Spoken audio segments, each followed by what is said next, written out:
our demo, we're going to have 5 solutions, and each solution contains 5 projects. So we end up with 25 projects altogether that we're going to that are interrelated. And as you can see, we're going to have the executables that are going to be dependent upon DLLs, and DLLs dependent upon DLLs.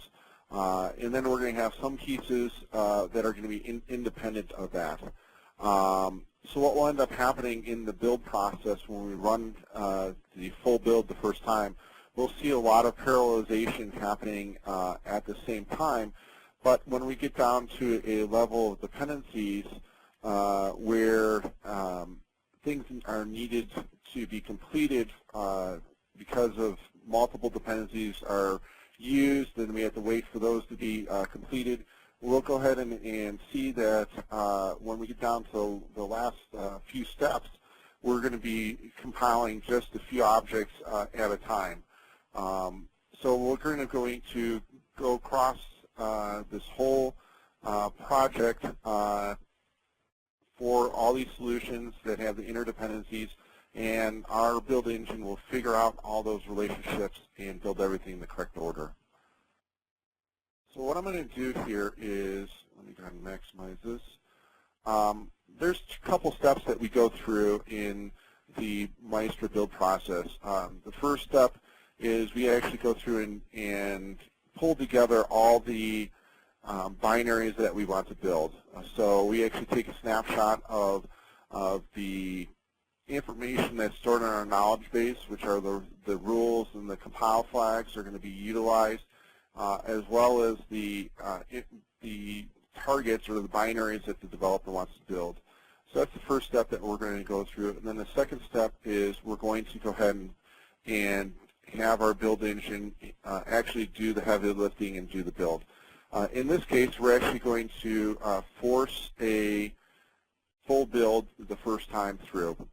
And when we do this, we'll see that the parallelization is actually kicked in here.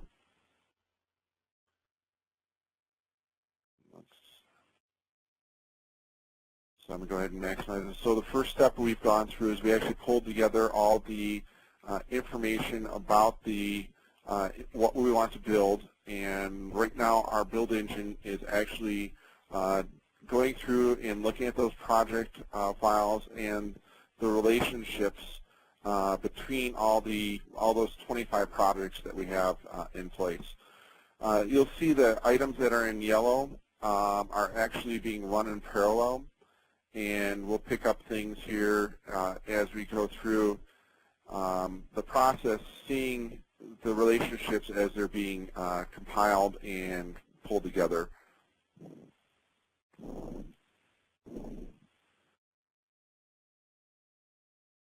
So what will happen is we'll actually see, like right here is one of the executables that we're going to be building. And these executables have to wait until the other prerequisites have been satisfied.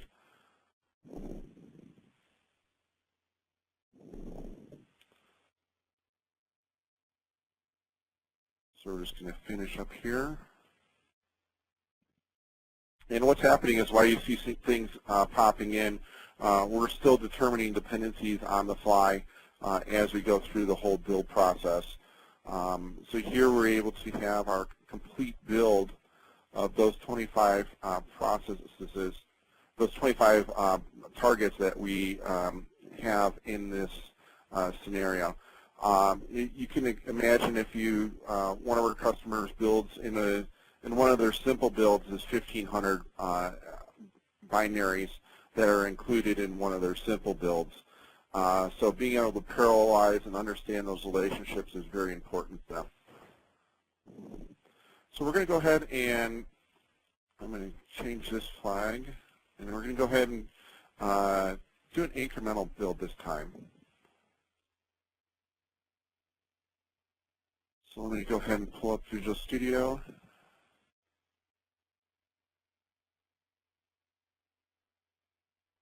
And what we're going to do is we're going to go ahead and just change a subset of the dependencies. So if you remember in the PowerPoint, we had that hierarchy of the relationships. Open this guy up. And these relationships span multiple projects and solutions. So we'll go ahead and change this file here. We'll go ahead and save that. So what I'm doing is I'm changing like one of the furthest away dependencies from the actual executables. So in this case, when we go back over and do our build, let me clear out our build monitor here. And when we execute this build again, our build engine is going to recognize what files have changed,